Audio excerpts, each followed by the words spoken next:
మంత్రులు చొరవ తీసుకోవాలి. కేంద్రం దగ్గర రాష్ట్రానికి రావాల్సిన ప్రాయోజిత కార్యక్రమాల విషయంలో అధికారులతో సమన్వయం చేసుకుని మీరు వెళ్ళి తీసుకురావడంతో చాలా నిధులు మురిగిపోతున్నాయి. క్షేత్రస్థాయిలో మీరు చూసుకోకపోతే అన్నీ నేనే పర్యవేక్షించాలా, ఇలా అండ్ సో ఆన్ అంటే స్పష్టంగా అర్థమవుతుంది ఏంటంటే చాలామంది మంత్రుల మీద ఆయా శాఖల మీద ముఖ్యమంత్రి చాలా స్పష్టంగా అసహనము ఆగ్రహం వ్యక్తం చేయడానికి కారణం ఏంటి? అందరికీ నమస్కారం అండి. రిషి గారు, మీకు మిత్రులు రఫీ గారు, ఆంజనేరెడ్డి గారు, అందరికీ నమస్కారం. ఏబిఎన్ వీక్షకులకి. ఇక్కడ ఆంధ్రప్రదేశ్లో పరిస్థితి ఒక విచిత్రమైన ఒక అంటే ఎవరు ఊహించిన విధంగా విధ్వంసానికి గురైన ఆంధ్రప్రదేశ్లో ఒక ప్రత్యేక పరిస్థితులు ఏర్పడున్నాయండి.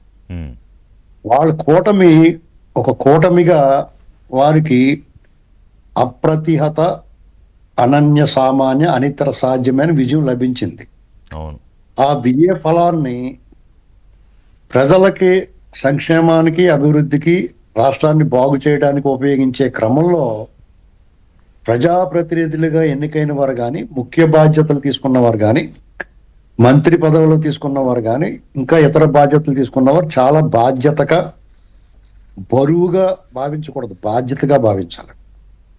ఎందుకంటే కూటమి మీద ప్రజలకు చాలా ఎక్స్పెక్టేషన్స్ ఉన్నాయండి. ఎందుకంటే చంద్రబాబు నాయుడు గారి నేతృత్వంలో, పవన్ కళ్యాణ్ గారి సహకారంతో, కేంద్ర సహకారంతో ఈ రాష్ట్రం డెఫినెట్ గా చాలా అద్భుతాలు జరుగుతాయని చెప్పేసి ఎక్స్పెక్టేషన్స్ ఉన్నాయి.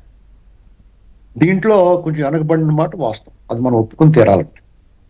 కారణం ఏంటనేటువంటి తరచి చూసుకుంటే ఎమ్మెల్యేలు కూడా చాలా మంది కొత్త వారికి అవకాశం ఇచ్చారు. కొత్త వారు చాలా మంది ఎన్నికయ్యారు.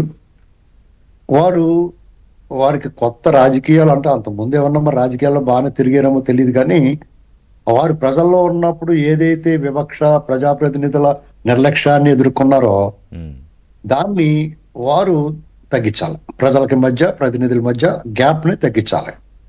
అలాగే అందులో కొంతమందికి, చాలా మందికి మంత్రివర్గంలో స్థానం లభించింది. వాళ్ళు కూడా కొత్తవారు, యువకులకు అవకాశం ఇచ్చారు.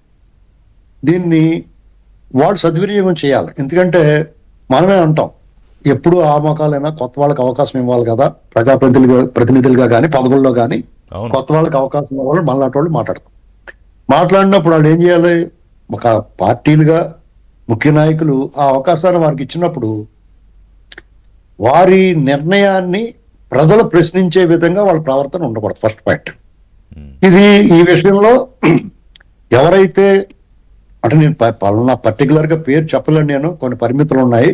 ఏ మాట మాట్లాడినా ఆ అన్న అపరాధం, రామ అంటే బూత్ అవుతుంది ఇవాళ రోజుల్లో. కాబట్టి మనం చాలా బరి గీసుకుని అందులోంచే మాట్లాడాల్సి వస్తుంది. ప్రజాప్రతినిధులుగా, ఎమ్మెల్యేగా ఎన్నికైన వారు కానీ, మంత్రులుగా ఉన్నవారు కొంతమంది అబోవ్ ఆల్ అనుకుంటున్నారు. అంటే అబోవ్ ఆల్ అంటే ముఖ్యమంత్రి గారు, ఉప ముఖ్యమంత్రి గారు, ఇంకా ముఖ్యమైన నాయకులు లోకేష్ గారు, ఇంకా ఇతర సీనియర్ల కంటే మేము చాలా గొప్పవారం అనుకోవటం వచ్చిన ముప్పిది. అనుకుంటున్నారా ఏది చంద్రబాబు నాయుడు గారి కన్నా గొప్పవాళ్ళు అని?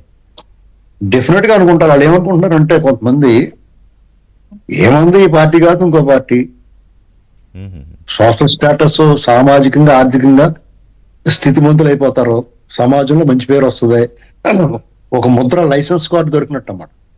రాజకీయాల్లో ఒకసారి మాజీ మంత్రి లేకపోతే మాజీ ఎమ్మెల్యే అనిపించుకుంటే వాళ్ళకు లైసెన్స్ కార్డు దొరికినట్టే. ఆ కార్డు పట్టుకెళ్ళి ఇంకో పార్టీలో చేరిపోవచ్చు. అదే చెప్పింది కనుక నెత్తికెక్కితే అదే పతనానికి మొదటి పెట్టు కూడా అవుతుంది.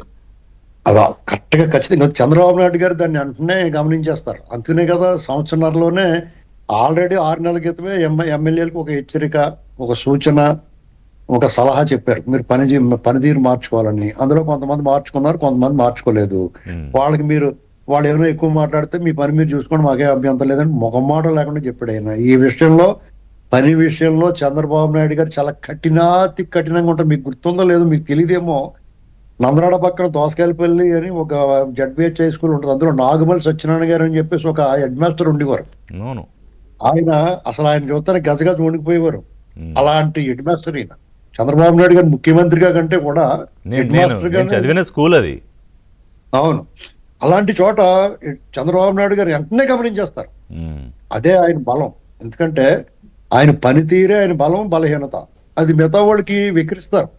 ఆ విక్రించడం కాదండి, రాష్ట్రాన్ని వాళ్ళు తీసుకున్న బాధ్యతలు దాన్ని బరువుగా ఫీల్ అవ్వకుండా బాధ్యతగా ఫీల్ అయ్యి ఉమ్. ఎక్కువ పని చేసి